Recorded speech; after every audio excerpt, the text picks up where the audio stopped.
أشهد أن محمد رسول الله۔ فرعون کا دعویٰ کیا تھا؟ الیس لی ملک مصر وہذہ الانہار تجری من تحتی، کیا مصر کی حکومت میری نہیں ہے؟ میں بادشاہ، میں مالک۔ اور یہ سارا آبپاشی کا نظام جو ہے، آپ کو معلوم ہے وہاں پر دریائے نیل سے آبپاشی، یہ سارا نظام میرے تحت ہے۔ کیا مانی؟ جس کا چاہوں موگا کھول دوں، جس کا چاہوں بند کر دوں، جس کو چاہوں پانی دوں، جس کو چاہوں نہ دوں، میرا اختیار ہے۔ اس کا نام فرعونیت ہے، یہ کفر ہے، یہ شرک ہے، یہ جو بادشاہت ہے جہاں دعویٰ ہو جائے حاکمیت کا، وہ شرک ہے اور کفر ہے۔ کسی طرح نمرود تھا، نمرود نے بھی تو کہا تھا کہ میں بھی ابراہیم سے ان کا مجادلہ ہوا علیہ السلام۔ حضرت ابراہیم نے کہا میرا رب وہ ہے الذی یحیی و یمیت، جو جس کو چاہتا ہے زندہ رکھتا ہے، جس کو چاہتا ہے مار دیتا ہے۔ میں انا احیی و امیت، ہاں میں بھی، میرے پاس بھی اختیار موجود ہے۔ اس نے کہیں جیل کے اندر سے 2 قیدی منگوائے، ایک کی گردن اسی کو توڑوا دی سور کے سامنے، دوسرے کو چھوڑ دیا، دیکھو میرا اختیار ہے، انا احیی و امیت، میں نے ایک کو زندہ رکھا ہے، وہ قتل کر دیا، ہے کہ نہیں؟ پھر حضرت ابراہیم نے اس سے کہا کہ میرا رب جو ہے یاتی الشمس من المشرق فات بہا من المغرب، میرا رب وہ ہے جو سورج کو مشرق سے نکالتا ہے، تو اگر رب ہے تو مغرب سے نکال کے دکھا۔ فبہت الذی کفر، تو وہ جو کافر تھا وہ مبہوت ہو کر رہ گیا۔ یہ نمرود کی بادشاہی یہ کفر ہے، یہ شرک ہے۔ فرعون کی بادشاہی کفر ہے، شرک ہے، اسے غیر اسلامی کافرانہ بادشاہی کہہ لیجئے۔ داؤد کی بادشاہی عین اسلامی ہے، اسے اسلامی بادشاہت کہیں یا خلافت کہیں۔ سلیمان کی بادشاہی عین اسلامی ہے، اسے خلافت کہیں یا اسلامی بادشاہ۔ اب اگلی بات سمجھیے، جب تک کہ نبوت چل رہی تھی، سلسلہ جاری تھا، آج سے 1400 برس پہلے تک تو جاری تھا، تو نبی ہی خلیفہ ہوتا تھا، یعنی خلافت شخصی تھی۔ یہ نوٹ کیجئے لفظ شخصی، پرسنل، ایک عالمی خلیفہ ہے۔ چنانچہ یا داؤد انا جعلناک خلیفۃ فی الارض، اے داؤد ہم نے تمہیں بنایا ہے خلیفہ۔ اجتماعی خلافت نہیں تھی، یہ خلافت کیا تھی؟ شخصی۔ ہر نبی خلیفہ ہے، اور اس کی وجہ صاف ہے، وہی اس کے پاس آتی ہے، جو اصل حاکم ہے، جو اصل حکمران ہے، جس کے لیے حاکمیت ہے، ان الحکم الا للہ الملک القدوس، وہ جو ہے، ظاہر بات ہے کہ اس کا رابطہ تو ان سے ہے اور عام آدمیوں کا تو نہیں۔ ان کے پاس اللہ کے احکام آ رہے ہیں اور وہ اسے نافذ کرتے ہیں۔ جہاں اللہ کا حکم نہیں ہے وہاں اپنی عقل سے، اپنے فہم سے، اپنے سمجھ سے کام لیتے ہیں۔ یہ خلافت کا ایسنس جو ہے سمجھ لیجیے۔ اس کو ایک بہت عمدہ مثال سے جو ہمارے لیے بہت آسان ہو جائے گی، آج سے چلیے 65-70 سال پہلے کیا صورت تھی ہندوستان میں؟ ہمارا حاکم کون ہوتا تھا؟ وہ بادشاہ ہے جو ہندوستان میں بیٹھا، یا ملکہ ہے جو ہندوستان میں بیٹھی، سوورنٹی تو اس کی تھی۔ یہاں وائس رائے ہوتا دلی میں، وائس رائے کا کیا ریلیشن شپ ہے اس حکومت کے ساتھ؟ جو حکم آ جائے گا، ہز میجسٹیز گورنمنٹ، اگر بادشاہ ہے تو ہز میجسٹیز گورنمنٹ کہیں گے، اگر کوئین ہے تو ہر میجسٹیز گورنمنٹ کہیں گے۔ جو حکم وہاں سے آئے گا تو وہ جو وائس رائے ہے لازماً اس کی تنفیذ کرے گا، اسے اختیار نہیں ہے اس میں رد و بدل کرنے کا۔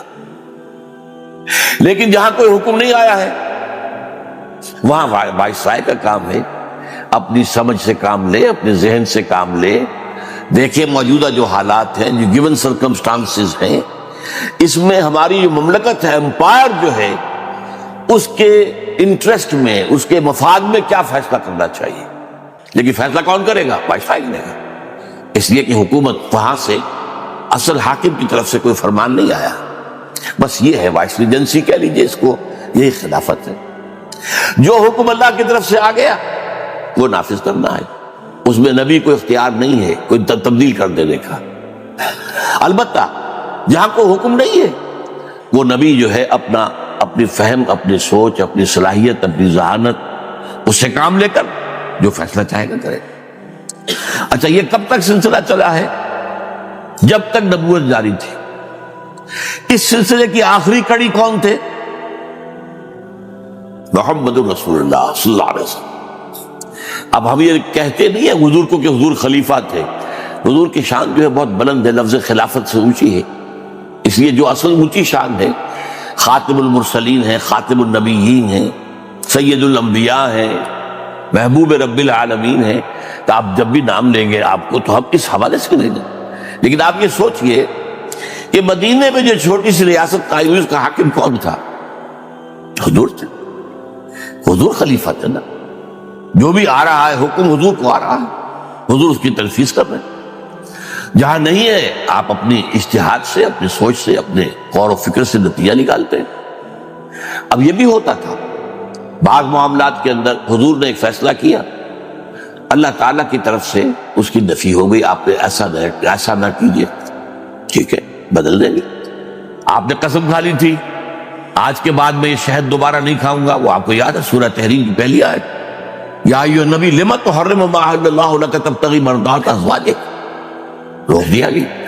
یہ بھی ہو سکتا ہے کہ حضور کا ایک اجتہاد ہو اور اللہ نے اس کے اوپر جب کوئی نفی نہیں کی تو وہ گویا کہ شریعت کا حصہ بن گیا۔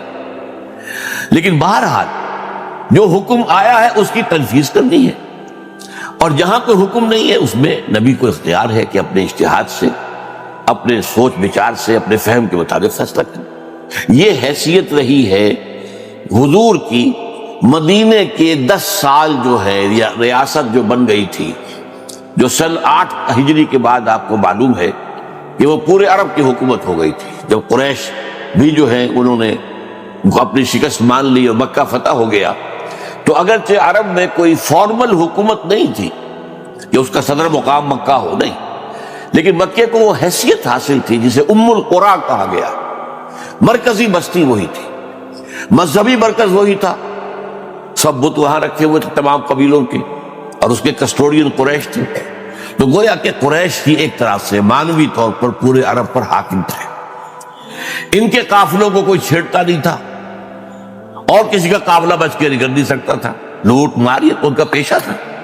کوئی تجارتی قافلہ بچ کے کیسے نکل جائے گا؟ ہاں قریش کہا بھائی اس کو ہاتھ نہیں لگانا، کیوں کہ ان کے پاس تو ہمارے معبود رکھے ہوئے، ہمارے خدا جو ہے وہ ان کے پاس جو ہے وہ تو یوں سمجھیے کہ ہاسٹیج ہے ان کے پاس، اگر وہاں ان کی گردن مروڑ کر پھینک دے باہر تو ہم کیا کریں گے؟ تو اسی لیے ان کو گویا کہ معاشی اعتبار سے اور سیاسی اعتبار سے فوقیت حاصل تھی پورے عرب کو۔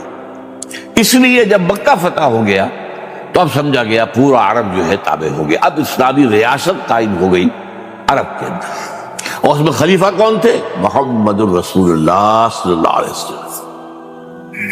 اب دیکھیے اب حضور کے بعد کیا ہوگا؟ نبوت تو ختم ہو رہی ہے، حضور کے بعد کوئی نبی تو نہیں آنا، آپ خاتم النبیین، حضور کے بعد خلافت کیسے ہوگی؟ یہ مسئلہ ہے جو سورہ نور کی ایک طویل آیت میں حل کیا گیا۔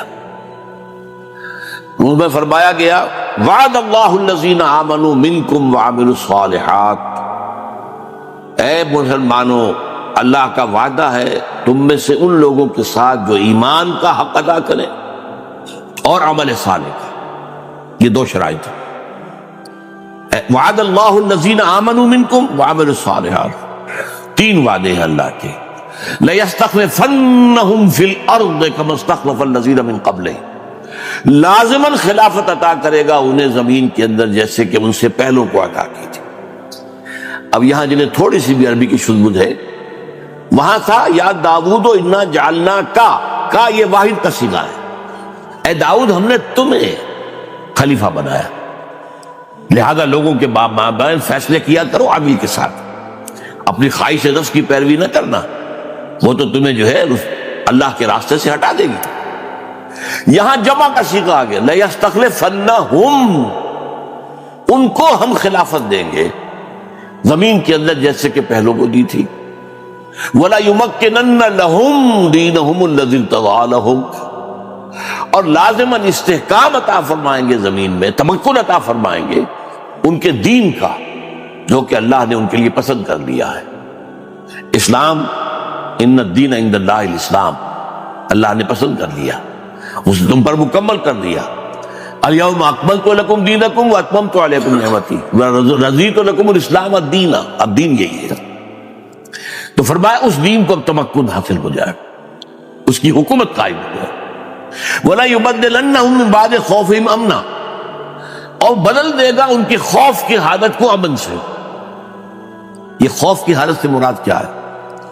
آپ کو معلوم ہے مدینے کی چھوٹی سی بستی ہر وقت کھٹکا رکھتا تھا کہ ادھر سے کوئی آ رہا ہے، ادھر سے کوئی آ رہا ہے، فلاں قبیلہ حملہ کرنے والا ہے، فلاں قبیلہ حملہ کرنے والا ہے۔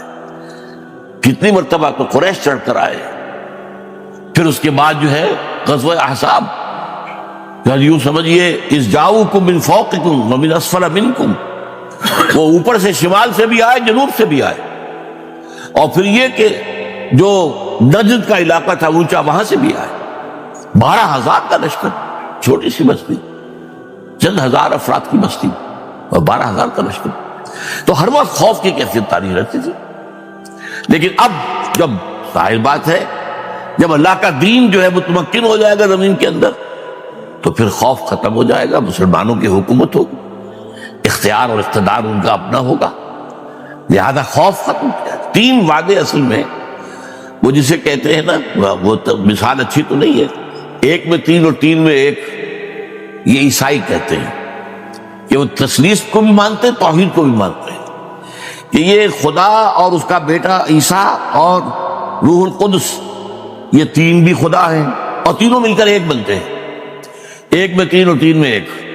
تو یہ بات یہاں میں کہہ رہا ہوں کہ یہ ایک وعدہ بھی ہے، 3 بھی ہیں، ایک ہی کے اندر ساری بات ہے۔ دین، اگر دین کو تمکن ہو گیا تو گویا کہ خلافت مل گئی، اور دین میں تمکن ہو گیا تو مسلمانوں کو تمکن حاصل ہو گیا، اب ان کے لیے جو ہے کوئی خطرہ نہیں، کوئی اندیشہ نہیں۔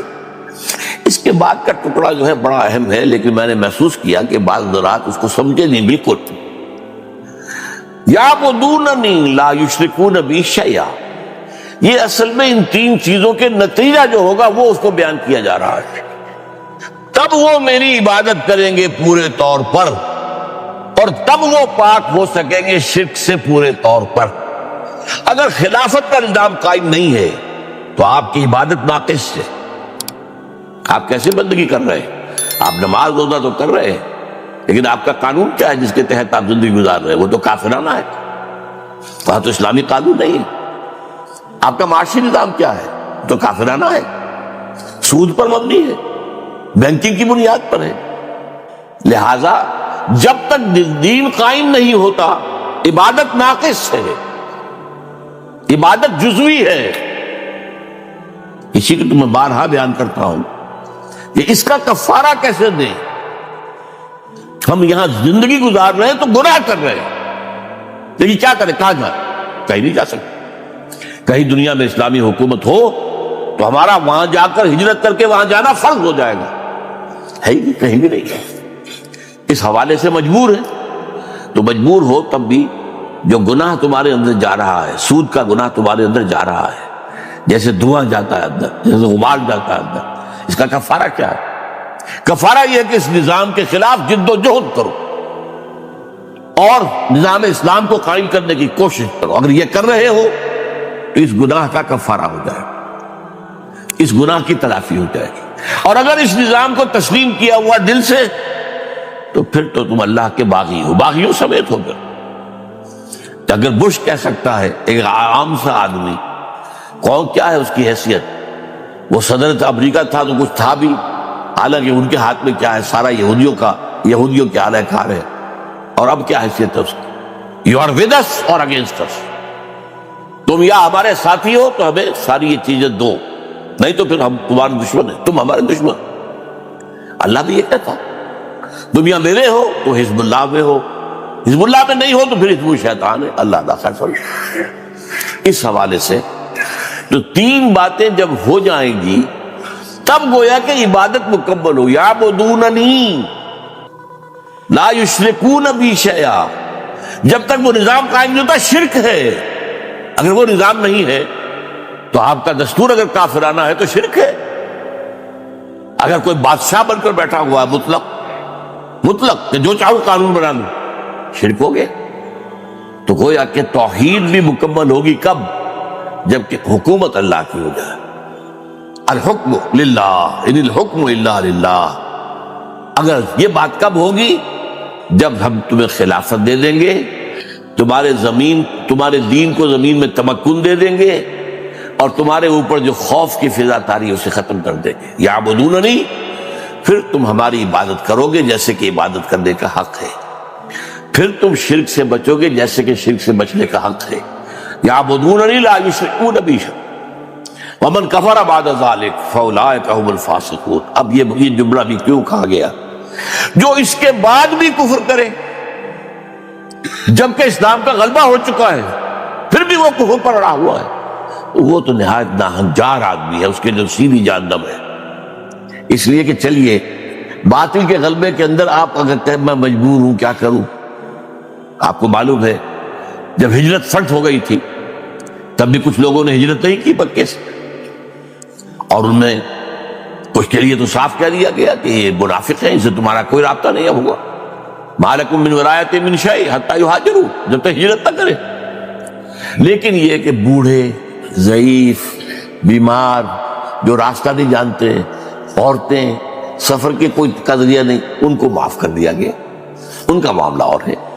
تو اس لیے اگر تو کوئی شخص جو ہے مجبوری کی حالت کے اندر، چونکہ غلبہ اس کا ہے، اور اس کے اندر آپ سوچئے ایک شخص سارا دن محنت شاقہ کر کے، محنت شاقہ 12 گھنٹے، آج کل سرکاری ملازم بھی جو ہے ان میں سے آپ دیکھیں گے کہ 8 گھنٹے اگر سرکار کے ملازمت کرتے تو کہیں شام کو کوئی اور جاب کرتے ہیں، تب کہیں جا کر بچوں کے لیے 2 وقت کی روٹی کا انتظام ہوتا ہے.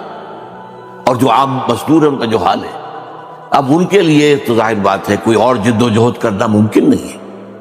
ایسے لوگوں کا معاملہ تو اللہ تعالیٰ جو ہے وہ معاف کر دے گا. لیکن یہ کہ جن لوگوں کے لیے ممکن ہے اور نہ کرے، فَأُولَٰئِكَ هُمُ الْفَاسِقُونَ. اب دین کا غلبہ بھی ہو گیا، اب بھی وہ دین کے اوپر آنے کو تیار نہیں. اب وہ امتحان تو نہیں رہا جو پہلے تھا. پہلے تو جب غلبہ جو تھا کفر اور شرک کا تھا تو ایمان لانے کا مطلب کیا تھا؟ کانٹوں بھرا بستر، آپ کو تکلیفیں ہر طرف سے آئیں گی، آزمائشیں آئیں گی، ستایا جائے گا، مارا جائے گا. لیکن اب تو بات ختم ہو گئی. بہرحال یہ کو اس آیت کو میں نے آج چاہا کہ ذرا اس کے جو آخری حصہ اس کو سمجھنے میں بڑی کمی ہوتی ہے لوگوں کی، کہ اس کا مراد کیا ہے وہ میں نے آپ کے سامنے بیان کر دی. اب کیا ہوا کہ اب خلافت جو ہے وہ اجتماعی ہو گئی. لَيَسْتَخْلِفَنَّهُمْ فِي الْأَرْضِ. اب اسی کو دیکھیے، یہ جو سفر دین نے طے کیا، دین میں پہلے شخصی خلافت تھی، اس کے بعد اجتماعی خلافت ایک مسلمانوں کی، اہل ایمان کی. شرط کن کی ہے؟ الذین آمنوا منکم وعملوا الصالحات. یہ 2 شرط. یہی سفر طے کرنا پڑا ہے بالآخر ملوکیت کو بھی، بادشاہت کو.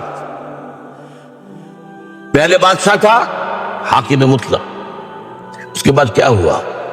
وہ کام جو اسلام نے 1400 برس قبل کیا تھا، وہ کام آج سے 300 برس پہلے یورپ سے شروع ہوا. بادشاہت کا خاتمہ، جمہوریت کا آغاز. لیکن یہ جمہوریت کیا ہے؟ یہ کافرانہ اور مشرکانہ جمہوریت ہے. جیسے میں نے کہا تھا اسلامی بادشاہت اور کافرانہ بادشاہت. اسلامی بادشاہت داؤد اور سلیمان، اور کافرانہ بادشاہت نمرود اور فرعون. اسی طرح ایک اسلامی خلافت ہو گئی، وہ ہے مسلمانوں کی خلافت. ایک ہے انسانی حاکمیت، وہ ہے کافرانہ جمہوریت. یہ صاف بات ہو گئی. یوں سمجھیں، میں اسے اس طرح عام لوگوں کو سمجھایا کرتا ہوں کہ فرعون فرض کیجئے اس کے سر پر ٹنوں گندگی رکھی ہوئی ہے. گندگی جو ہے ٹنوں کے حساب سے اس کے سر پر ہے. اب کیا کیا؟ اس کو ایک ایک تولہ سب میں بانٹ دو، سب کو حاکم بنا دو. اب گویا کہ وہ حاکمیت انسانی جو فرعون کے سر پر رکھی ہوئی تھی ٹنوں نجاست کی شکل میں، وہ تولہ تولہ ماشا ماشا سب کو بانٹ دی. تم بھی حاکم، وہ بھی حاکم، یہ بھی حاکم، وہ بھی حاکم، سب حاکم. تو گویا کہ وہ نجاست تو نجاست ہی رہے گی. وہ ایک ٹن ہے تب بھی نجاست ہے، تولا بھر ہے تب بھی نجاست ہے، نجاست تو ہے. تو یہ جو عوامی حاکمیت کا تصور دنیا میں آیا کیوں ہے؟ دیکھیے علامہ اقبال کی جو نظم ہے ابلیس کی مجلس شورا، اس میں اس کا ایک مشیر یہ کہتا ہے کہ آپ تو دنیا میں جمہوریت کا نظام آ گیا، ہماری ابلیسیت جو ہے وہ تو ختم ہو جائے گی، ابلیسی نظام کہاں رہ جائے گا. تو اس کا ایک اور دوسرا مشیر کہتا ہے خامخواہ تم پریشان ہو رہے ہو، ہم نے خود شاہی کو پہنایا ہے جمہوری لباس. یہ تو لباس بدلا ہے ہم نے، صرف وہی شاہی ہے، وہی انسانی حاکمیت ہے جو پہلے ایک شخص کی تھی اب عوام کی ہو گئی. فرق کیا پڑا؟ شیطنت تو شیطنت ہے، کفر تو کفر ہے، شرک تو شرک ہے. لیکن دوسرا مصرع اس شعر کا بہت اہم ہے، ہم نے خود شاہی کو پہنایا ہے جمہوری لباس، جب ذرا آدم ہوا ہے خود شناس و خود نگر. اب آدم میں خود شناسی پیدا ہو گئی، ہم بھی تو ہے نا. یہ جو بادشاہ جو ہے یہ کوئی آسمان سے اترا ہے؟ کیا اس کے جو ہے کوئی ہزاروں ہاتھ ہیں، ہزاروں پاؤں ہیں؟ کیا ہے اس کا؟ ہم بھی ہمارے جیسے دو ہاتھ دو پاؤں والا، خود شناس خود نگر، اپنی خود نگرانی کرنے والا آدم ہو گیا. سوچنے کی بات ہے، آدم کو کس نے بنایا خود شناس و خود نگر؟ یہ خود شناسی خود نگری محمد رسول اللہ کی دی ہوئی ہے صلی اللہ علیہ وسلم. محکومیت سے نکال کر انسان کو آزادی دینے والا وہ تو محمد ہے صلی اللہ علیہ وسلم. آپ کو معلوم ہے حضرت سعد بن ابی وقاص رضی اللہ تعالی عنہ کون ہے؟ یہ عشرہ مبشرہ میں سے نمبر 1 تو نوٹ کیجیے، سب سے چوٹی کے 10 صحابہ. حضور کے کچھ ماموں لگتے ہیں رشتے میں. نمبر 2، یہ وہ واحد انسان ہیں جن کے لیے حضور نے فرمایا میرے ماں باپ تم پر قربان. غزوہ احد میں جب کفار نے حضور کو گھیر لیا تھا، چاروں طرف سے جو ہے تیروں کی تو انہوں نے ڈھال بنا رکھا تھا اپنے آپ کو، اپنے جسم پر تیر لے رہے تھے، حضور کو بچا رہے تھے اور تیر چلا رہے تھے انہیں دور کرنے کے لیے. تو حضور نے فرمایا اے سعد تیر چلاؤ، تم پر میرے ماں باپ قربان. اب یہ اونچا مقام عشرہ مبشرہ میں سے بھی. پھر یہ کہ یہ فاتح ایران ہیں، خود فاتح ایران ہیں. اب انہوں نے صرف ایک کام کیا، گورنر ہیں ایران کے، فاتح ایران ہے، گورنر ہیں. اپنے گھر کے باہر ایک دیوڑی بنا دی اور ایک وہاں پر پہرے دار کھڑا کر دربان کھڑا کر دی. حضرت عمر کا دور حکومت ہے، دور خلافت کہنا چاہیے. پرچہ نویس نے پرچہ بھیج دیا کہ سعد نے اپنے گھر کے باہر ڈیوڑی بنائی ہے اور ایک دربان کھڑا کر دیا تاکہ کوئی سعد سے خود بخود جا کر نہ مل سکے. اب یہ ایک گویا کہ تمدنی ضرورت ہے. کوئی بھی شخص ہر وقت تو اس کا معاملہ نہیں ہو سکتا کہ کھلا رہے راستہ، جو شخص جب چاہے آ جائے. آپ کو معلوم ہے کہ سورہ نور کے اندر بھی ہے کہ اگر تم کسی سے ملنے جاؤ، یا تو تم نے وقت لیا ہوا تو اس پر واجب ہے کہ آپ سے ملاقات کرے، اگر نہیں ہے تو آپ کا یہ حق نہیں ہے کہ لازماً وہ کہے آپ سے ملے آ کر. وَإِذَا قِيلَ لَكُمْ ارْجِعُوا، اگر کہا جائے کہ لوٹ جاؤ تو لوٹ جاؤ. اس میں غصے کی بات کیا؟ بھائی اس کا کوئی کام ہے وہ کر رہا ہے، کوئی اہم کی مصروفیت ہے، آپ نے اس سے وقت تو نہیں لیا تھا نا. تو آپ کا یہ نہیں ہے حق کہ آپ لازماً جو ہے کہ میں آیا ہوں تو ملاقات میرے ساتھ کرے.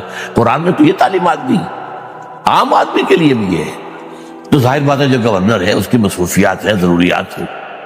لیکن اسلام نے جو مقام دیا ہے اس کو سوچئے.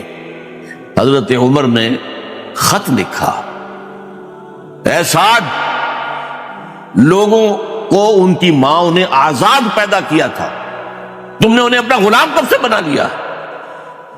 اور جو پرچہ دیا جو اپنا آپ کا جس کے جو ایلچی جا رہا تھا اس سے کہا پہلے جا کر ڈیوڑی کو آگ لگا دینا پھر یہ خط دینا. سعد اتنا فرق بھی گوارا نہیں ہے کہ لوگ آپ سے مل نہ سکے یا ملنے کے لیے وقت پہلے طے کریں.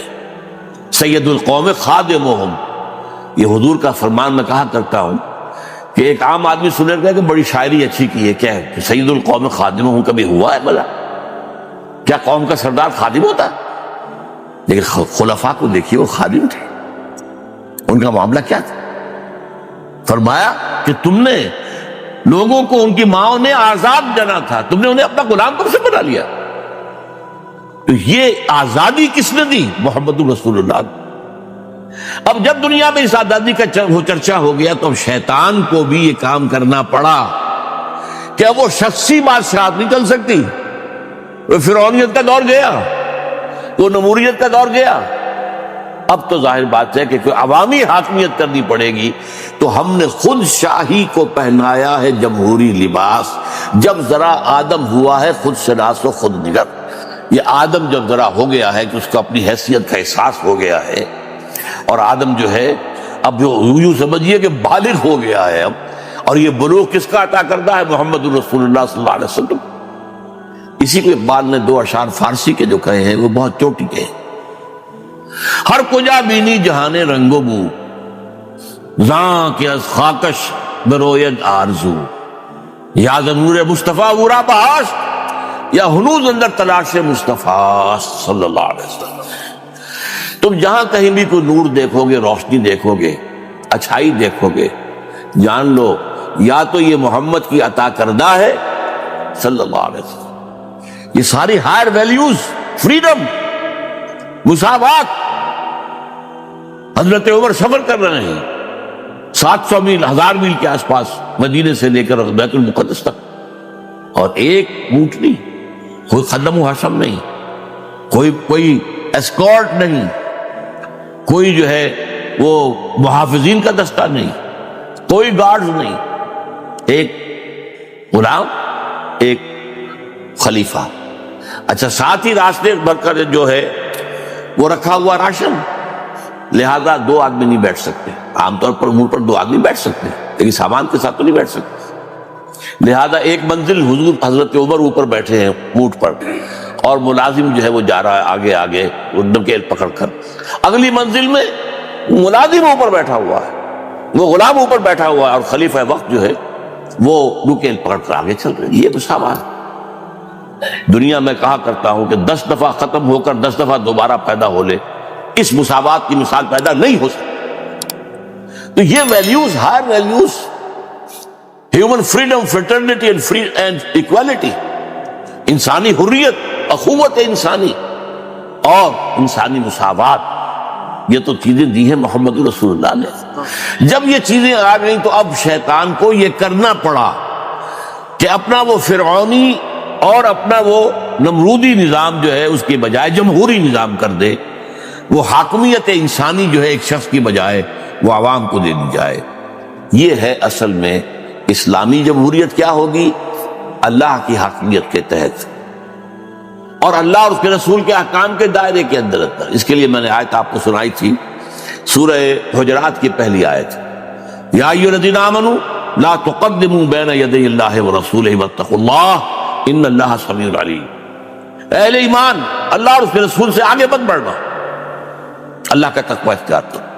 ایک دائرہ کھینچ دیا، یہ دائرہ ہے، اور اس دائرے کے اندر اندر تمہیں آزادی ہے۔ یہ دائرہ کیا ہے؟ اللہ کے احکام، رسول کے احکام۔ اس دائرے کے اندر اندر تم آزاد ہو، اس دائرے کے اندر اندر جمہوریت لے آئیے، کوئی اعتراض نہیں۔ اس دائرے کے اندر جو کچھ ہے مباح ہے۔ دو مباحات میں فیصلہ کرنے کے لیے اگر ہم ووٹنگ کی گنتی کر لیں تو کوئی حرج نہیں ہے۔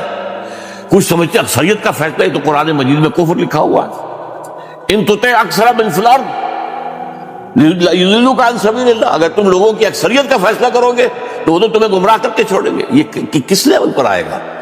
جہاں کوئی قانون سازی جو ہے وہ کی جا رہی ہو، اور وہاں یہ نہ دیکھا جائے کہ کتاب و سنت کی حدود کیا ہے، اکثریت کے بعد فیصلہ ہو جائے، یہ کفر ہے، یہ شرک ہے۔ لیکن قانون سازی کتاب و سنت کی حدود کے اندر ہے تو یہ کوئی کفر نہیں ہے، شرک نہیں ہے، کیونکہ اس دائرے میں جو کچھ ہے مباح ہے۔ اب دو مباحات میں فیصلہ کرنا وہ آپ گنتی کر لیجیے۔ فرض کیجئے کہ آپ اپنے گھر میں کوئی دعوت کا اہتمام کر رہے ہیں، اب وہاں پہ فرض کیجئے طے کرنا ہے مشروب کیا پیش کریں، 7 اپ دیں یا کوئی روح افزا کا دیں یا کیا دیں۔ ایک چیز تو باہر ہے دائرے سے، شراب نہیں دے سکتے، اللہ اللہ خیر صلی اللہ، باقی روح افزا سرو کیا جائے یا 7 اپ، بھائی گنتی کر لو جس کے حق میں زیادہ رائے ہو، چونکہ مباح کا فیصلہ کرنا ہے، کسی حرام کو حلال نہیں کرنا، کسی حلال کو حرام نہیں کرنا۔ ڈاکٹر اسرار احمد کی اور ویڈیوز دیکھنے کے لیے رہنمائے نیک وے کو سبسکرائب کریں۔ شکریہ۔